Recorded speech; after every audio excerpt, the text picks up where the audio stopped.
আরে এই ছোট লোকের বাচ্চা, দরজা কেন খুলছিস না তুই? কি ব্যাপার বাবা, এভাবে বাইরে কে চিৎকার? এই ছোট লোকের বাচ্চা, দরজা কেন খুলছিস না? ভাই প্লিজ প্লিজ ইভা আস্তে কথা বলো, গ্রাম থেকে মা আমার ব্যাপার। আর তোর এত বড় সাহস, তুই তোর বুড়ি মাকে আমার বাড়িতে জায়গা দিয়েছিস? তুমি সিগারেটও খাচ্ছ? বেশ করেছি, আমি নেশা করেছি, আমি ধূমপান করছি।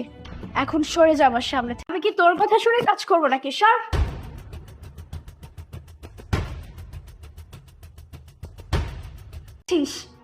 বৌমা, বৌমা, তুমি আমার সাথে এভাবে কথা বলছো কেন?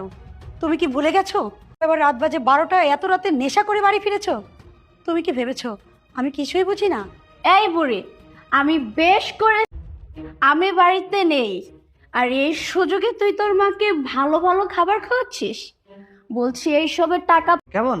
না, আমি যাব না। আমি বৌমার সাথে কথা বলেই যাব। বৌমা, তুমি এমন করছো। এত দামি ড্রেসটা তো নষ্ট করে দিলে। তুই জানিস এই ড্রেসটার মূল্য কত? ইভা তুমি আমার মায়ের গায়ে হাত তুললে। ফকিন্নি মায়ের সস্তা মুখটা আমার না দেখতে হয়।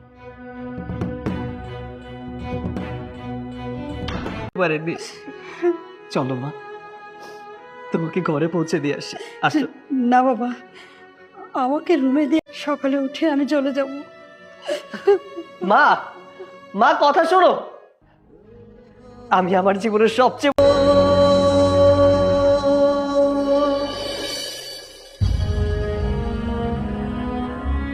ওর হাতে মায়ের খেয়ে তার কাছে এত অপমানিত হয়ে এই বাড়িতে আমি আর থাকতে পারবো না বাবা।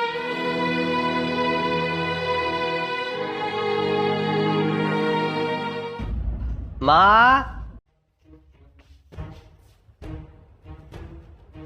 আরে রুম তো ফাঁকা। মা, আরে দরজা খোলা। মা তো বাথরুমেও নেই। মা, মা, এত বড় শহরে মা তো কিছুই চেনে না। ইভা, ইভা, ইভা। সাত সকালবেলা এই সারা বাড়িটাকে চিল্লাপাল্লা করে কেন মাথায় নিচ্ছ? আর তুমি জানো না আমি যে সকালবেলা ঘুম থেকে উঠি না? আরে শোনো না, ওই বুড়িটা নিজের ইচ্ছে এই বাড়ি থেকে চলে গেছে, তা না হলে কানের গোড়ে সারাক্ষণ ভ্যান ভ্যান প্যান প্যান শুনতে হতো। ইভা তুমি এইভাবে কথা বল। আমার মা চলে গেছে, আমার কষ্ট লাগছে, আর তুমি আনন্দ প্রকাশ করছো। আচ্ছা তোমার মা যদি হতো তাহলে তুমি কি করতে? চুপ কর বলে দিচ্ছি। কি ব্যাপার, তুই কোথায় যাচ্ছিস? মাকে খুঁজতে যাচ্ছি। এখন যে তুই তোর মাকে খুঁজতে যাবি, তাহলে আমার শুরু তো আমি তোর হাতেই খাবো। ও বুঝতে পেরেছি, তুমি আমার মাকে খুঁজতে যেতে দিবে না, তাই তো? আচ্ছা ঠিক আছে।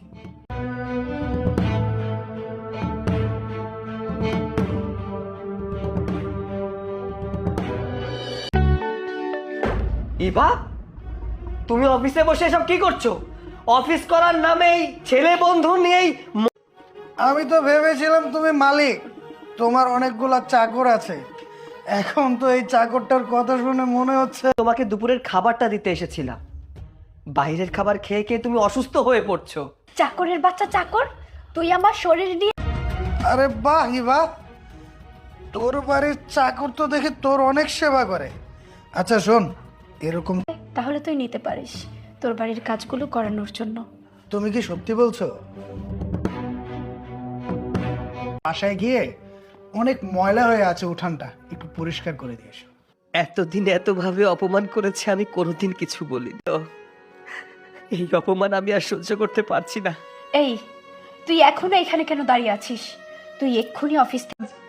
ঠিক মতো করে দিব। ঠিক আছে, তাহলে এখন তুই এখান থেকে যা। সাহেব, আমি এখানে আর কাজ করব না, আমি আমার মায়ের কাছে চলে যাচ্ছি। তুই যদি এভাবে তোর অসুস্থ ম্যাডামকে রেখে চলে যাস, তোর তুমি আমাকে ছেড়ে চলে যেও না সৈকত।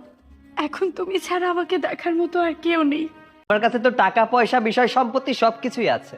সৈকত, আমি তোমার কাছে হাত জোড় করছি, তুমি দয়া করে তুমি কি জানো না টাকা হলে ওর মতো কাজের লোক আরো কত পাওয়া যাবে? ও ও আমার কাজের লোক না। আমাদের সামনে কাজের লোক বানিয়ে রেখেছো। দেখো, এইসব ঝামেলার মধ্যে আমি আর নাই। আমার অনেক কাজ আছে, আমি আসি। তুমি আমাকে একা রেখে যেও না। আমাকে ক্ষমা করবেন ম্যাডাম, এতদিন আপনার জন্য আমি আমার মায়ের কাছ থেকে দূরে রয়েছি। ওকে অপমান করেছেন, কাজের লোক বানিয়েছেন। আমি আর এই বাড়িতে থাকবো না। আপনি থাকেন আপনার টাকা পয়সা, ধন, অহংকার পতনের মূল। মাটি দিয়ে শুরু, মাটিতেই শেষ। আসি। আমি আমার টাকা পয়সার অহংকারে নিজের মনুষ্যত্বকে হারিয়ে ফেলেছিলাম। অহংকারে আমার মাটিতে পা পড়তো না।